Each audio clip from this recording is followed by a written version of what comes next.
환난 시대 세 가지의 화 이런 제목으로 같이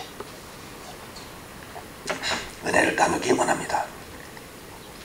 요한계시록을 가지고 설교를 하기는 약간 어려움에 동반합니다.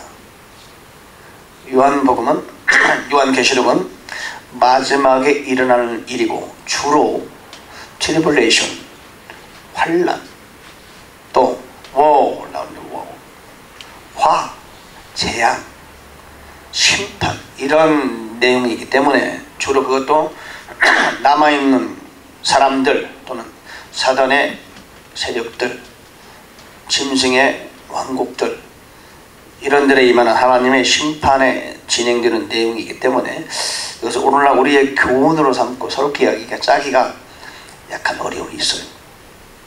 그렇다 하더라도 모든 하나님의 성경은 하나님께서 우리에게 주시는 교훈의 말씀이기 때문에 거기서 우리가 교훈을 찾아보도록 하며, 또한 우리는 그저 성경을 강의한다 하더라도 하나님의 말씀을 강의하면서 그것도 우리는 하나님을 만지고 그분의 음성을 듣고 그분의 위로를 받고 소망을 얻는 그러한 시간 될 줄로 믿습니다. 여러분, 이 요한계시록에는 여러가지 환난의 양상이 있어요.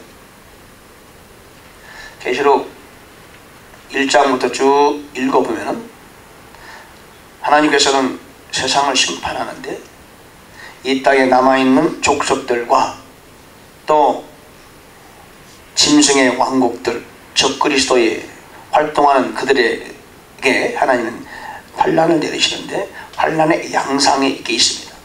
무질서하게 환난을 주시는 것이 아니고 무질서하게 심판을 하시는 것이 아니라 그 어떤 하나님의 어떤 방법이 따로 있으시다.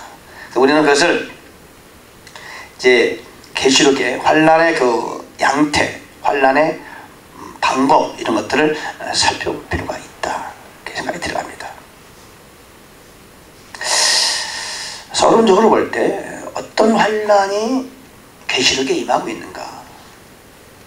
그러면은 우리가 봉인을 한번 보면 돼요. 우리가 6장에 보면은 첫째 봉인을 열었을 때 어떤 현상이 생겼죠? 반복적이 하는 거예요.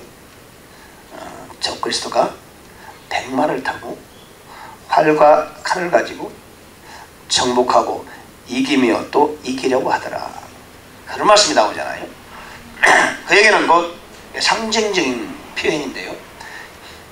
실제로 적그리스도가 백마를 타고 달리는 것은 아니지요.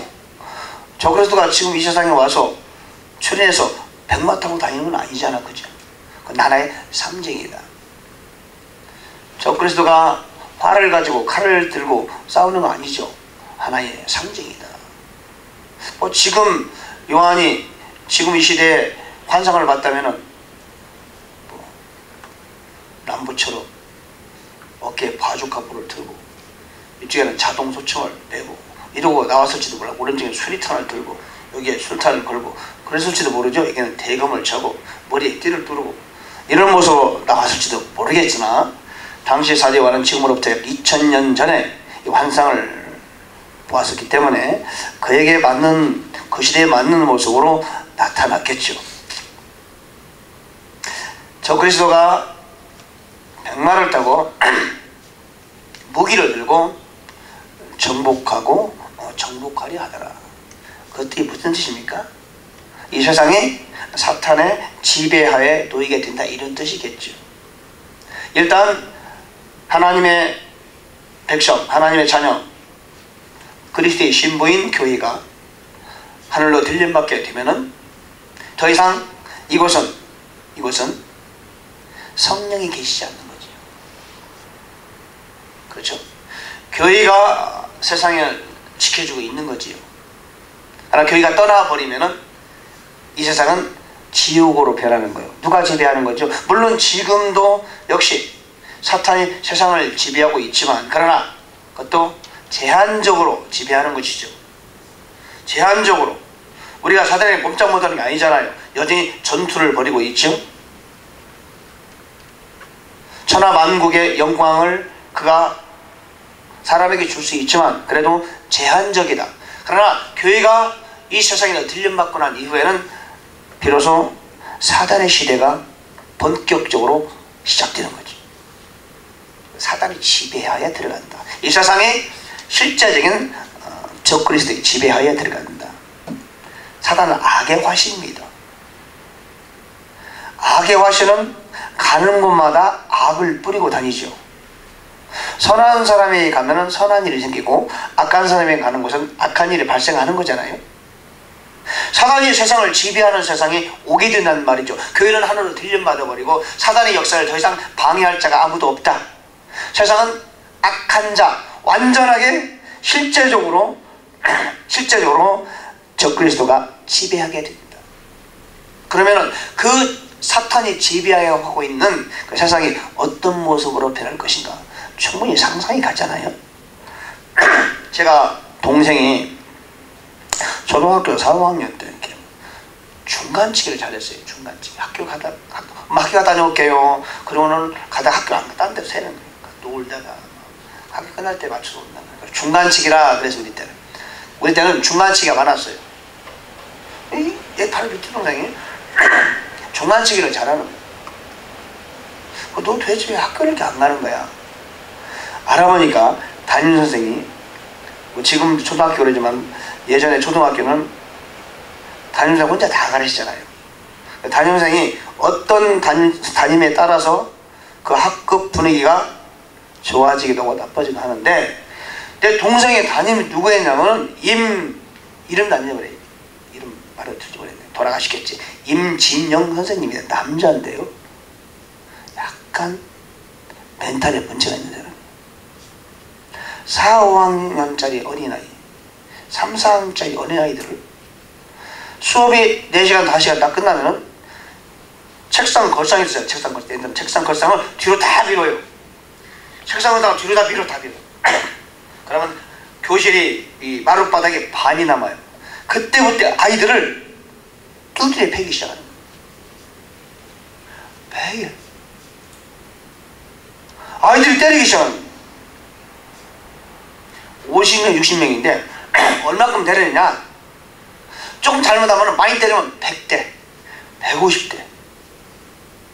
손바닥을 때리는데 때리다가 붙잖아요. 찬물을 떠다 놓고 담그고 다시 때려. 세상에. 그런 선생님이 있었어. 그래도 당시에는 선생님을 제재할 수 있는 어떤 제도적 장치가 마련되지 않아요. 지금 때리면 큰일 나죠. 깜빡하지 깜빡. 근데 그렇지 않았어요. 그때는 1960년대. 여러분 태어난 사람이 있어요. 60년대. 100대, 150대씩 아이를 때려. 별로 잘못도 안 했어요. 큰 잘못이 있느냐? 아니에요. 수업 시간에 너들었지도 않아 적어놓고. 그러죠. 너희들 다 떠들게. 오늘은 왜 떠들어? 다 갖다 놓고 20대, 30대씩 다 때려. 60명이 넘잖아요. 65명, 어떤 70명 되고. 의자 걸상을 뒤로 다 밀어놓고. 세상에 그게 사람입니까? 그러니까 그 학급만 들어가면 아이들이 공포에 사로잡혀. 내가 지금 사탄 얘기하는 거야. 누구의 지배하에 있느냐에 따라서 학생들 운명이 달라지는 거야. 어린아이들의 운명이 달라지는 거야. 무시무시하게 애들 때려. 그분이 근데 몇 년 동안 계속 학교 다니는 사람이 있었어요. 그 반에 들어가면은 애들이 망가지기 시작합니다. 학교 가는 게 공포요. 그러니까 얘가 학교를 가지 않기 시작하는 거예요.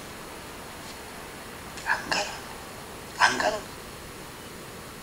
숙제 안 해왔다고 때리고 오늘 애들 떠든다고 때리고 숙제 틀렸다고 때리고 늦게 왔다고 때리고 수업 시간에 화장실에 늦게 들어왔다고 때리고 청소 잘못했다고 때리고 참 하여튼 그런 사람이 있었어요. 여러분 어떤 선생님 밑에 있느냐 아이들의 운명이 달라지더라. 여러분 우리 박정희 시대를 저도 살았지만 제가 군대에 있을 동안에 박정희 대통령이 서거했다고요. 여러분 박정희시대 때 젊은 청년들이 얼마나 많이 데모를 많이 했습니까?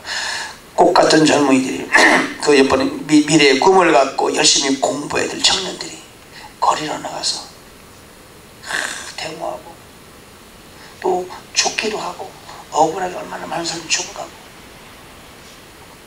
물론 그분이 다 잘못했다는 건 아니에요. 그 이후에 또 철권 통치 계속했잖아요. 광주 사건, 이런저런 우리의 역사의 격동기 속에서 잘못된 지도자, 좋은 지도자도 있었지만 그 밑에서 살고 있던 백성들이 얼마나 많은 고초를 겪었는가. 여러분 엘살바도르 나라 보면 길링필드 제가 오늘 보니까 엘살바도르 왔다는 친구가 있더라고요. 또 엘살바도르 왔냐? 다 네 나라 안다. 그 독재자가 얼마나 많은 사람들을 무고하게 죽였습니까? 수십만 명을 죽였잖아요. 쿠바의 카스트로 어떻습니까? 야시엘 푸이그 엘리아스 타저스 3번 타자 우익수 도망와서 지금 여기서 야구선수 하잖아요. 도망와서. 왜 그 인생은 도망쳐야죠? 망명해서 미국에서 인기를 얻는 야구선수가 됐죠. 왜 누구는 망명해야 되고 왜 누구는 좋은 환경에서 자라고 마음껏 야구를 할 수 있나요? 누구의 지배하에 있느냐에 따라 다른 거예요. 운명이 달라집니다.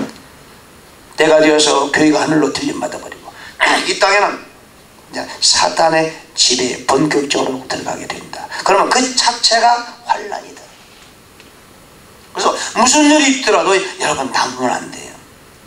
주님 오시는 그날에 주께서 우리와 하나님의 소리와 천사장 나팔로 하늘로 쫓아 친히 강림하실 때 우리가 변화되어 주님을 받는 그날에 반드시 동참해야 될 것이다. 오늘날의 마지막 시대의 그리스도의 소망 중에 최고의 소망은 주님 오시는 그날에 휴거 대회에 동참하는 것이다. 지금은 휴거 시대다. 랩처 제너레이션. 그러므로 이 휴거에 반드시 동참하는 것이 우리의 꿈이어야 돼요. 여러분 사람을 만나면 우리는 그 들림받음에 관하여 얘기해야 돼. 지금은 들림받음이 복음이요. 그걸 얘기해야 돼요. 예수를 믿는 사람이든 믿지 않는 사람이든 교회를 잘 나가는 사람이든 나가지 않는 사람이든 구원받은 사람이든 구원받지 않는 사람이든 이 휴거에 관하여 우리는 메시지를 전해야 돼요. 주님 오시는 그날에 반드시 우리는 들림받아야 됩니다. 만약에 남게 되면은 당신에게 이러한 일이 벌어지게 됩니다. 사단의 지배하에 놓이게 되고 당신은 그 환경을 피할 수가 없어요. 지구 밖으로 나갈 수도 없고 땅으로 들어갈 수도 없어요. 그것이 환란이에요. 누구 집에 들어가느냐? 그게 환란이에요. 아버지가 날마다 아버지가 날마다 술 먹고 폭행을 일삼는 그런 가정이 하는 자녀는 공포에 떨어야 되고 아내도 공포에 떨어야 되고 오늘 아빠가 술 안 먹고 다시 편하게 자자. 오늘은 술 먹고 뭘 떨어야 되고. 나는 그런 사람들 많이 만났는데 우리 집은 참 복받은 가정이죠. 공포에 떨 일이 한 번도 없잖아요. 이러면 누구 지배하에 들어가느냐. 우리는 하나님의 예수 그리스도 그분의 지배하에 있는 평강의 족속들이에요. 평강의 사람들. 그분이 우리 평강을 책임져 주는. 그럼에도 불구하고 가끔 사단에게 평강을 뺏기잖아요. 여러분 사단에게 평강 뺏기지 마세요. 은혜와 평강이 있을지어다. 사도 바울은 편지할 때마다 가장 서두에 그렇게 말하잖아요. 은혜와 평강이 있을지어다. 예수 그리스도가 나의 구세주가 되고 내가 하나님의 자녀가 되는 순간 우리는 은혜와 평강을 받을 만한 합리적인 권리를 획득하는 것이다. 왜 그걸 뺏깁니까? 염려 걱정이 공격이 오면 떠나가라. 네가 나에게 염려 걱정 주는 것은 불법이야. 아웃로 일리가리. 떠나가라. 왜 네가 나에게 염려 걱정을 주는 거야? 나는 하나님의 은혜와 평강성에 있는 그런 신분을 갖고 있는 합법적인 존재들. 왜 네가 나에게 염려 걱정을 주는 거야? 물러가라. 떠나가라. 나는 받아들일 수 없다. 나의 모든 고통과 염려 걱정은 예수께서 십자가 이미 다 해결하셨다. 나는 평화의 사람이다. 평강의 사람이다. 그렇게 선언해야 돼요. 그러므로 고민하지 마세요. 날마다 웃으면서 지내야 돼. 마음에 기쁨과 평강이 가득 채워져야 돼요. 아무리 어려운 일이 닥쳐와도 아무리 시련과 고통이 닥쳐와도 그것은 우리에게 축복인 거예요. 축복. 한숨을 쉬거나 탄식할 일이 결코 아니다. 하나님의 은혜의 손길이다. 그러므로 웃으면 살아요. 웃어요. 늘 웃어요. 웃는 거예요. 웃어. 웃으면 사는 거예요. 예수 믿는 사람은 웃으세요. 얼굴 굳히고 다니지 마시고 겉으로 웃는 것도 웃는 거지만 신바람 건강법 겉으로 웃는 게 아니고 먼저 저 가슴 깊은 곳에 웃음의 원천을 만들어야 돼요. 기쁨의 원천, 스프링 워터처럼 기쁨의 원천을 내가 만들어내야 돼요. 그걸 유지해야 돼요. 기쁨의 원천을 내가 갖고 있어야 돼요. 그래야 저절로 웃음이 나오는 거예요. 그렇죠? 그 기쁨을 남에게 전달할 수 있는 것이다. 환란의 양상력이 여기 있어요.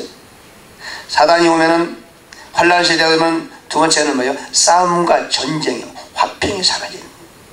교회가 하늘로 들림받으면 화평의 근원이신 그분께서, 피스의 근원이신, 그레이스의 근원이신 그분께서 그 교회가 세상을 떠나버리기 때문에 더 이상 세상은 화평이 없어요. 사탄이 오면은 사탄이 지배해야 되는 화평이라는 말은 사라지는 거예요. 피스란 말이 더 이상 없어요. 세 번째는 굶주림의 저주요, 헌거, 가뭄과 경제 공황이 닥쳐오게 됩니다. 부유, 풍요는 더 이상 세상에 존재하지, 풍요한 것처럼 보이고 부유한 것처럼 보이지만 시기가 흘러갈수록 굶주림의 저주가 이 땅을 덮치게 되는 겁니다. 지구촌 전체를 휩쓸게 되는 거예요. 검은 말이잖아요. 흉년과 기근이라는 거예요. 네 번째는 사망과 지옥이요. 사망, 죽는 거예요. 자연재해 때문에 죽고, 전쟁 때문에 죽고, 굶주림 때문에 죽고, 죽음에. 여러분 북한에 가면 가장 먼저 사방이 말이에요. 북한에 가면 그 세상에서 가장 지옥 같은 나라가 북한인데, 첫째 굶주림, 김정은 같은 사탄의 지배, 사망, 서로 막 신고하잖아요.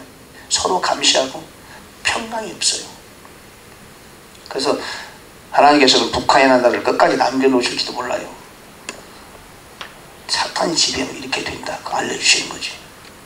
환란 시대는 그런 식으로 변하는 거죠. 다섯 번째, 계시록의 환란의 양상은 천재지변, 하늘이 종이축처럼 말려 땅에 지진이 일어나게 되는 거죠. 별이 하늘에서 떨어지고, 달이 변하고 별이 떨어지고 해가 변하고, 천재지변입니다. 8장에 여기 계신 8장에 보면 천재지변이 나오죠. 천재지변. 7 나팔 중에 첫째 천사가 나팔을 보니까 피 섞인 우박, 여러분 하늘에서 피 섞인 우박이 떨어져요. 피 섞인 우박이 불이 나서 땅에 쏟아져요. 영화의 한 장면이죠. 여러분 이 영화들이 다 성경을 인용한 거예요. 우박이 불이 붙어 떨어지는 거예요. 모든 나무들이 타서 사라지는 거죠. 그죠? 우박이 떨어지고, 둘째 천사 나팔을 보니까 불 붙는 큰 산과 같은 것이 바다에 던지고, 바다의 3분의 1이 피가 된다. 바다에 생명 같은 피조물들이 죽더라. 물들이 쑥같이 쓰게 됨으로 인하여 먹는 사람이 죽더라. 밤도 더 이상 사라지고 낮도 사라지더라. 밤도 없고 비침도 없고, 밤도 그러고 낮도 그러하더라. 별도 비치지 않는다. 천재지변이야. 천재지변. 여러분 혜성이 지구와 부딪히기 때문에 위험하다, 이런 얘기 많이 듣지만 그런 일들이 이제 매일 일어나는 거예요. 환란 때는 매일 해가 조금만 이상해, 사람들이 이상한 거 매일 해와 달이 그런, 별이 막 떨어지는 거죠. 하늘에서 무시면 우리는 지진 소리 듣고 일본에 쓰나미가 지구가 떠서 되겠지만 일본이 문제가 아니에요. 멕시코 해변도 일어나고, 캘리포니아 일어나고, 샌프란시스코 일어나고, 뉴욕도 막 지진이 갈라지고, 지구촌 곳곳에서 엄청난 일이 일어나기 때문에 다른 데 관심 둘 게 없어요. 살아남기 위해서 그런 일들이 벌어지는 것이다. 마지막 여섯 번째는 뭐예요? 육체적 정신적인 고통. 마지막 환란 때는요, 죽고 싶어도 죽음이 피하는 거예요. 사람은 죽을 수가 없어요. 자살도 되질 않아요. 자기를 하고 싶어도 자길이 안 돼. 그런 일이 있을 수 있습니까? 죽고자 해서나 죽을 수도 없다. 전반적인 환란의 양상이다. 그리고 8장 13절에 보니까 그런 환란이 있으면서 이제 새 전사가 불게 될 또 다른 나팔 소리들로 인해 땅에 거하는 자들에게 화가 있을 거다. 9장의 말씀은 나팔의 환란인데요. 우리가 환란을 보면은요, 제가 쭉 연구를 요즘에 쭉 하면서 보면은 6장에는 7 봉인의 환란은 환란의 전반적인 것을 말해주고 있어요. 네, 지난번 얘기했죠. 환란을 봉인을 하는데, 책을 봉인하는데 하나씩 떼는 거죠. 뗄 때마다 환란의 전반적인 내용을 보여주는 거죠. 이렇게 하나 떼고 2개 떼고 3개 떼고 4개. 그 다음부터 7 나팔이 부러지고 마지막에 7 호리병이 보이는데 7 나팔부터는 구체적인 내용이 나오는 거예요. 구체적인 환란의 구체적인 내용, 순서적으로 나오는 거예요. 7 나팔이 부러지고 7 호리병이 보여질 때는 역시 구체적인 내용, 그게 나오는 것이 환란으로 이렇게 우리에게 순서적으로 보여주고 있는데, 여기 보니까 8장 13절에 보니까 화가 있을 것이다. 3번 한 얘기는 3가지의 큰 화가 있다는 그런 뜻입니다. 계시록에는 3가지의 큰 화를 보여주고 있다, 우리에게. 첫 번째 화가 지난주에 얘기했던 무적행이 열리는 것입니다. 여러가지 화가 있고 여러가지 심판과 환란이 있음에도 불구하고 큰 화가 3번이 있어요. 첫 번째 화가 무적행이 열리는 거예요. bottomless pit, 바닥 없는 구덩이가 열리는 것이다. 그것이 큰 화 중에 하나다. 전 지구촌이 공포에 사로잡히는 거죠. 반은 사람에게 반은 마귀요. 그런 존재가 무적행을 열고 나오는 거지요. 전갈의 권능을 가진 메뚜기 같은 존재인데, 그런 괴물이, 생전 보지도 못한 그런 괴물이 이 지구의 중심에서 튀쳐나오는 거예요. 처음에 연기처럼 보이는데 연기가 모든 괴물로 변해가지고 지구촌을 덮어 사람들을 공격하는데 죽이진 않는 거예요.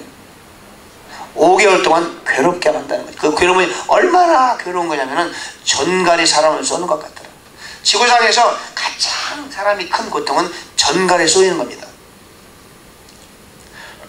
제가 군대 생활할 때 화생방전인데, 화생방전,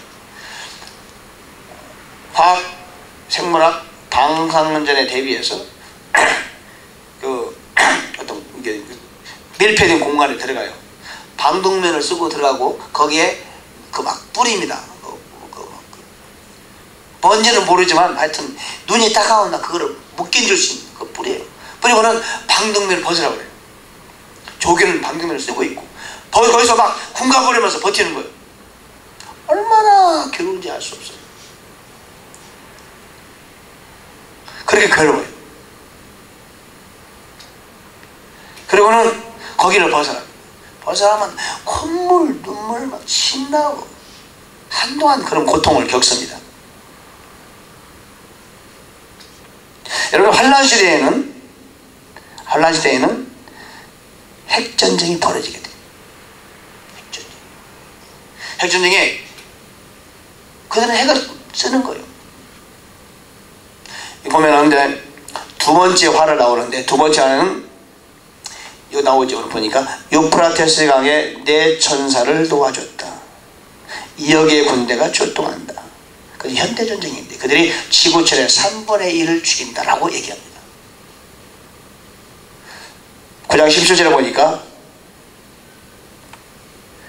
내가 이같이 환상 중에 그 말들과 그 위에 탄 자들을 보았는데 그들에게 불과 정옥과 유황으로 된 흉갑이 있었고 그 말들에는 사자머리 같으며 그들 입에서 불과 연기와 유황이 나오더라. 이거 보통 우리가 쓰는 총알이나 폭탄이 아니에요. 이들이 뭐라겠어요? 18절 보니까 이 3가지 곧 그것들이 입에서 나온 불과 연기와 유황에 의해서 사람들의 3분의 1이 죽임을 당하니라. 여러분, 이 지구촌에 3분의 1이 죽임을 당해요. 폭탄으로 돼요? 이거 핵전쟁이에요. 지금은요, 많은 나라들이 핵을 보유하고 있어요. 이 핵전쟁이 터지면 3분의 1 죽는 건 아무것도 아니에요. 제가 볼 때 환란 시대에 핵을 사용하게 된다. 핵을 누가 만들었어요? 핵을 하나님이 만드실 리가 없죠. 핵이란 것은 지구 자체를 오염시키는 겁니다. 하나님이 만들었다고 볼 수도 있겠지만 하나님을 허용했다고 볼 수 있겠죠. 그죠? 근데 이 핵을 사탄이 사용하지 않겠어요? 사용하죠. 사용하기 위해서 만든 거 아니겠어요? 이것이 바로 두 번째 화입니다. 두 번째 화. 첫 번째 화는 무적행이 열리고 반인 반마의 괴물들이 지구촌을 덮으면서 사람들을 괴롭게 하죠. 고통을 주지요. 그런데 그 중에서 하나님의 선택받은 무리들은 해칠 수가 없어요.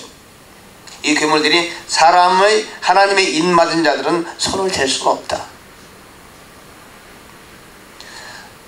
여러분, 우리가 세상 살면서 이런저런 고통과 어려움을 겪지만 그러나 결코 사탄은 우리의 하나님의 허용하신 범위 이상은 손을 댈 수가 없습니다. 욥에게 환난이 왔지만 사탄이 욥에게 환난을 줬죠. 그러나 누구 허락을 받았어요? 하나님의 허락을 받았어요. 하나님이 예수 할 때 그것도 이 정도만 해라, 그 정도밖에 못하는 거예요. 그거는 마치 이와 같은 거예요. 요준이가 말 안 들면은 회초리를 때리잖아요. 때리죠, 회초리. 회초리는 좋은 거예요, 나쁜 거예요? 맞을 때는 아프지만 요준이의 인생을 위해서는 너무너무 좋은 거예요. 안 맞는 게 더 나쁜 거예요. 회초리를 때리면 요준이가 훌륭한 아이로 무럭무럭 자라는 거예요. 그래서 사랑의 배라고 그러잖아요. 사랑의 배를 줘야 돼요, 우리 자식들에게. 가끔 한 번씩 골고루 나눠줘야 돼요. 그래서 말을 안 들면은 오히려 요준이는 그렇게 해야 돼. 엄마, 요즘에 내가 엄마 말이 듣기 싫어 자꾸. 엄마, 나 회초리 좀 때려줘. 그래야 돼요. 그것이 훌륭한 아이예요. 엄마, 내가 요즘에 회초리 맞아야 될 것 같아. 내가 자꾸 엄마 말이 듣기 싫어지고 엄마한테 짜증 부려주고 엄마한테 덤비고 싶고 그런 마음이 안에 자꾸 생겨. 엄마, 제발 회초리 좀 때려주세요. 그래야 돼. 그래요. 왜? 좋은 거니까. 많이 맞을수록 좋은 거예요. 회초리는 다다익선, 많을수록 좋다. 하나님 우리를 사랑하는 자일수록 회초리를 많이 때.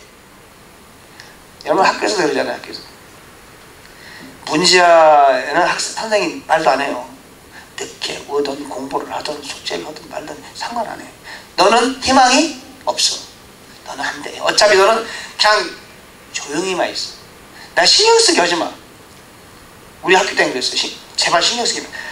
떠들어도 놔두는데 모범생이 떠들면 막 뭐라고 하는 거예요. 저는 주로 모범생을 계속 해왔기 때문에 저는 공무원 숙제 치고 많으면 막 뭐라고 하고, 너는 공부를 열심히 해야 돼. 근데 뒤에서 공부 안 하는 애들은 공부하든 말든 상관 안 한단 말이에요. 부모님도 마찬가지예요. 저에게는 기대를 많이 걸어. 우리 동생들은 별로 기대를 안 걸었어요. 중간치기에도 뭐라고 하지도 않고 나는 막 혼내시고 그러시더라고. 가능성이 있는 사람에게 하나님은 더 배를 때리는 거예요. 가능성이 없는 사람은 놔둬요. 예수를 믿고 똑같이 구원받은 자녀를 할지라도 너는 구원 받은 말에 참 감사해요. 하나님께 너는 오케이, 굿, 이너. 너는 구원 받은 말에 참 내가 너무도 기쁘다. 너를 볼 때마다 기쁘다. 너는 조금 더 해야 돼. 너는 열심히 더 해. 왜? 나는 너를 쓰기를 원해. 너는 구원받은 걸 만족하잖아. 나는 너를 사용하기 원해. 너는 일꾼이 돼야 돼. 너는 기도의 용사가 돼서 나랑 함께 저 최전선에 나가서 싸워야 돼. 너는 용사야. 너는 적당히 하고 너는 좀 더 잘해야 돼. 그러므로 나는 너를 만들어야 되겠어. 그래서 때리는 거예요. 모든 사람이 욥처럼 환난받은 게 아니에요. 모든 사람이 다윗처럼 14년 동안 고통받은 게 아니에요. 모든 성경에 나온 주인공들이 요셉처럼 그렇게 종으로 팔려가지 않았어요. 하나님이 특별히 사랑하고 하나님이 특별히 쓰시기 원하고 성경의 주인공이 되기 그럴 필요가 있는 사람은 하나님이 특별히 그들에게 환난과 고통과 고난을 허락하셔요. 기대하는 바가 크기 때문에. 엄마가 요즘에 회초리를 때리는 이유는 뭐예요? 기대하는 바. 회초리를 자꾸 해서 기분이 좀 나쁘겠는데 기대하는 바가 크기 때문에 회초리를 때리는 거예요. 기대하지 않으면 회초리 안 때리죠. 데려온 자식을 뭐하러 회초리 때립니까?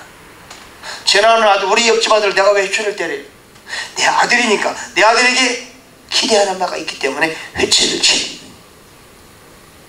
하나님 우리에게 그런 때로는 그런 회초리를 때리시는 경우가 있다. 왜? 선택받은 무리이기 때문에 그런 것이다. 그러나 환난 시대의 환난과 우리가 복음 시대의 우리의 고난과는 질적으로 다른 거. 어떤 사람은 그래요. 그리스도인이 교회가 환난을 통과한다.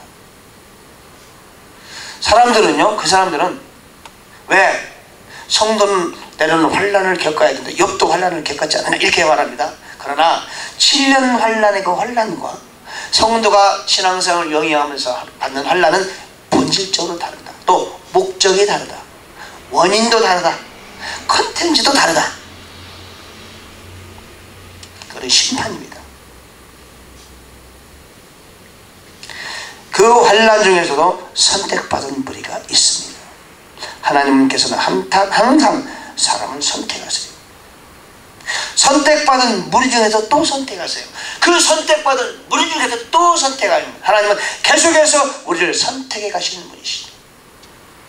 우리가 주님을 선택하는 것만큼 우리 선택받는 거예요.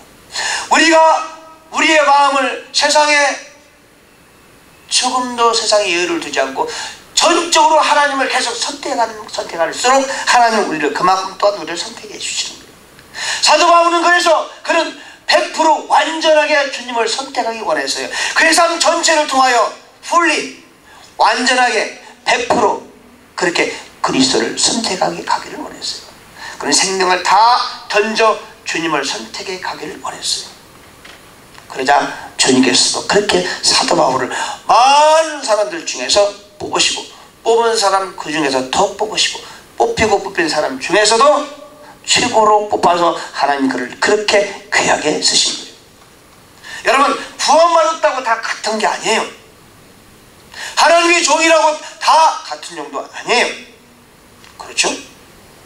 성경에 수많은 구약에 하나님의 쓰신 사람이 있음에도 불구하고 특별히 하나님은 다윗을 들어서 내 마음에 합한 사람이라 그렇게 칭찬해 주셨어요. 다르다. 아멘. 왜 다르냐? 우리가 그만큼 우리의 마음으로 하나님을 더 많이 선택하면 할수록 하나님은 그렇게 우리를 더 선택으로 이끌어 가시는 것이다. 아멘. 그렇게 다윗은 자기의 마음과 정성을 다하여 주님을 따른 사람이었다. 그러자 주님께서도 그를 그렇게 선택해 주셨다. 그것이 바로 하나의 원리입니다. 우리가 기도할 때 하나님 사랑해요. 여러분 사랑의 내용이 달라요. 얼마큼 사랑하느냐 다른 겁니다.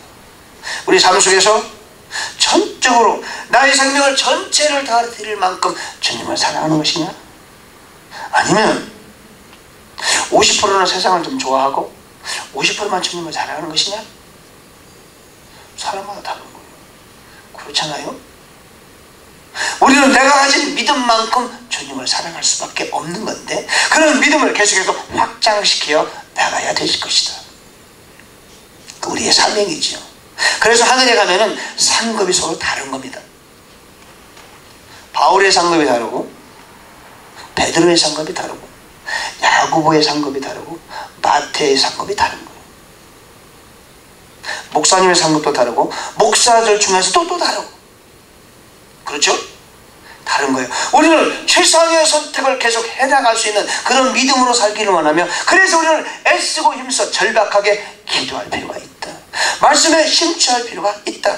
자신을 저도 복종시키면서 계속 주 앞에서 주님을 닮아갈 필요가 있다. 각자는 각자의 경기를 각자의 운동장에서 각자 경주하는 거예요. 그렇잖아요. 여러분은 여러분의 경기를 계속해서 각자의 삶 속에서 경기를 해나가는 거예요. 여러분은 대학교에서 달리기 경주를 하는 거예요. 근데 경주하는 여러분은 혼자예요. 맞습니까? 근데 상을 얻기 위해서 각자의 레이스를 하는 겁니다. 그것이 그리스도의 라이프다. 두 번째 화는 3분의 1이 죽는 전쟁의 화입니다. 세 번째 화는 진노의 호리병 심판이에요. 12장 14절에 둘째 화는 지나갔으니 보라 셋째 화가 속히 임하도다.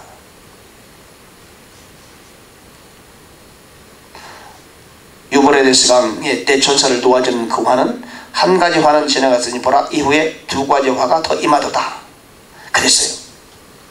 마지막 화는 일곱 호리병 심판이에요. 일곱 호리병 심판이 마지막 부어지는 하나님의 진노입니다. 일곱 호리병 심판이 뭐가 있어요? 첫째는요, 첫째 호리병을 넣으니까 짐승의 표를 받은 자에게 임하는데 막 헌대가 나고 막 이 피부에, 내가 피부암이겠죠. 이마에나 오른손에 받은 짐승의 표를 받은 이들에게 육체적으로 고통이 임하는 거예요. 그 표 받던 것 때문에. 둘째는 모든 바다가 피로 변해버렸죠. 세 번째는 강과 샘 근원이 다 피가 되는 거죠. 네 번째는 해가 너무도 세게 내리쳐서 사람들을 태워요. 우리는 화씨 100도가 되면 너무 덥죠. 근데 그 환란시대에는 햇빛이 너무너무 강해서 풀도 타버리고 나무도 타버리고 사람이 타는 거예요. 다섯 번째 호리병을 보니까 짐승의 왕국의 당국자들이 고통이 임한다. 여섯 번째는 아마겟돈 전쟁. 제가요 계시록을 연구해 보면서요, 아까 우리가 두 번째 화 얘기했죠. 그때 유브라데 강에 천사를 도와주니까 그들이 이제 연월 일시에 사람을 죽이는 것이 허락되었다, 예비됐다. 그리고 2억의 군대가 출동했다. 근데 여기 보니까 호리병 심판 때도 아마겟돈 전쟁이 벌어져요. 선지자들이, 거짓 선지자가 나가서 사람들을 모아가지고 유브라데 강에 동방의 왕들이 강이 말라서 왕들이 예비되면서 아마겟돈으로 사람을 모읍니다. 군대를. 그리고 아마겟돈 전쟁이 벌어지는 거예요. 그래서 환란시대에 두 번의 전쟁이 벌어진다.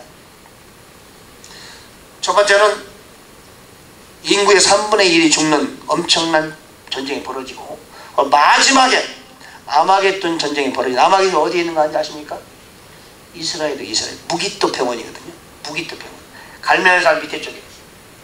그 아마겟돈이 너무나 평원이 넓어서 예전부터 전쟁을 할 때는 항상 거기서 양쪽이 대치했던 전쟁이 있던 바로 그곳 무기토 평원인데, 그것이 아마겟돈이요. 그것으로 그들이 모으는데 왜 모으느냐? 이스라엘을 공격하기 위해서 다른 모든 군대들이 모으는 거예요. 그래서 이스라엘을 공격하려고 모았는데 누가 나타나요? 예? 예수님이 하늘에서 지상으로 강림하시는 거예요. 그래서 예수님의 군대와 싸우는데 예수께서 그들을 무찌르시고 지상에서 새로운 나라를 건설하는 것이 바로 마지막 시나리오입니다. 아마겟돈 전쟁입니다. 여섯 번째 호리병을 보니까 많은 나라들을 모아서 아마겟돈 전쟁을 일으키게 된다. 마지막 일곱 번째 호리병은 전무후무한 지진이고 하늘에서 우박이 내리는데 한 달란트 무게, 한 달란트 무게는요 약 30kg예요. 요즘이 몸무게가 많아요. 35kg? 35kg.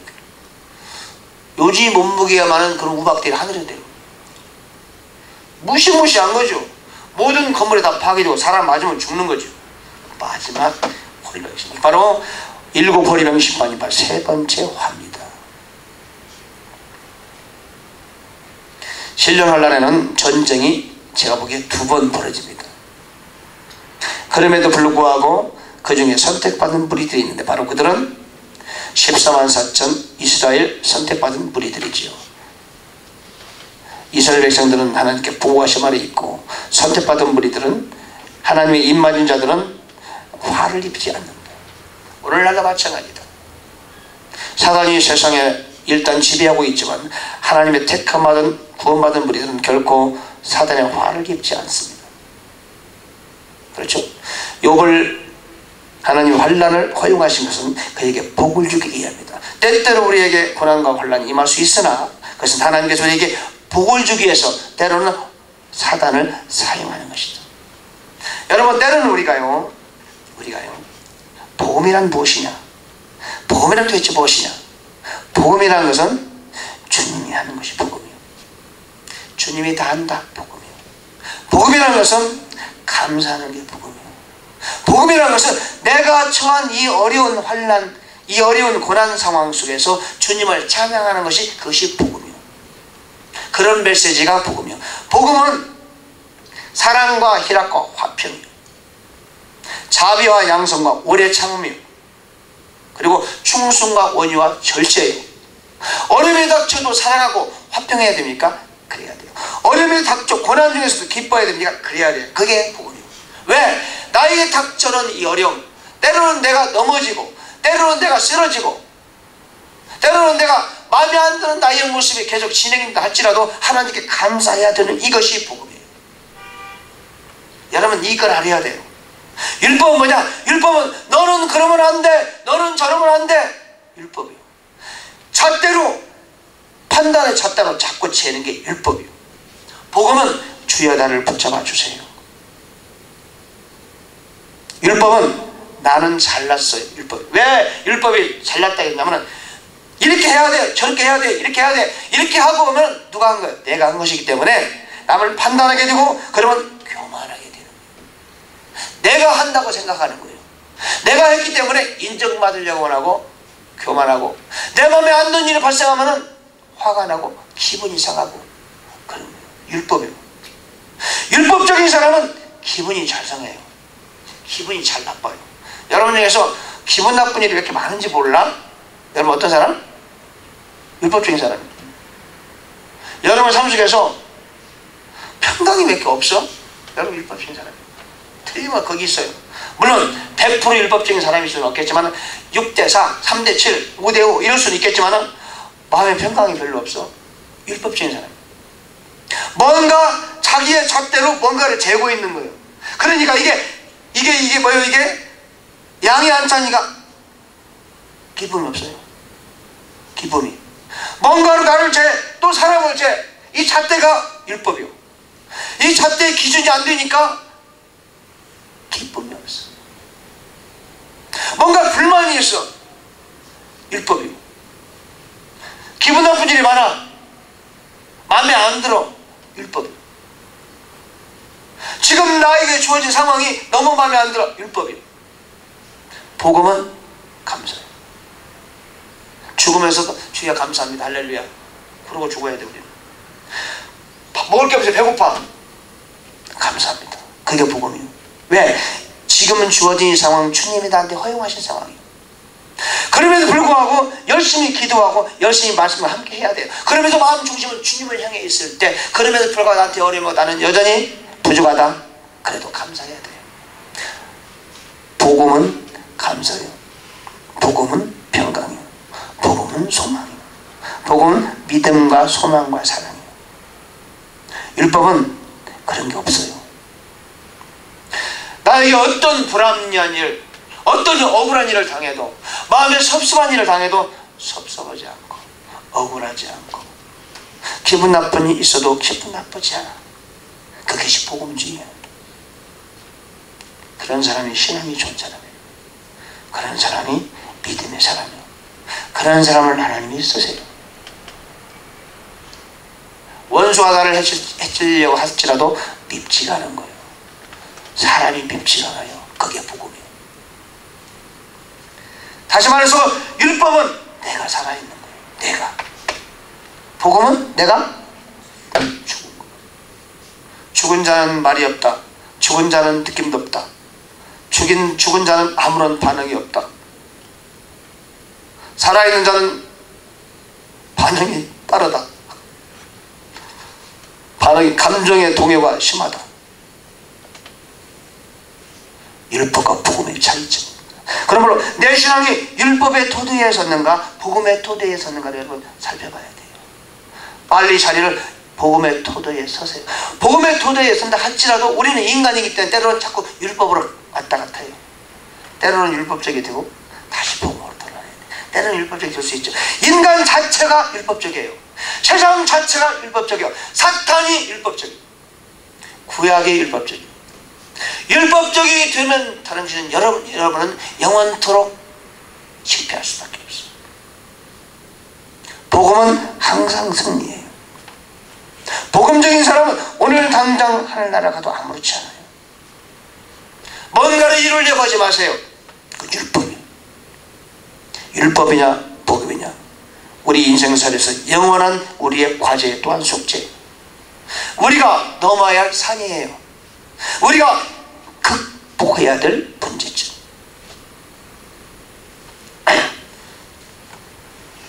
요한계시록 우리가 환난을 바라고 있습니다. 환난이 가까이 오고 있습니다. 제가 국제행사를 보나 이런저런 유튜브를 보나 뉴스를 볼 때 가까이 왔다. 주님 오시는 날은 신이도 가깝다.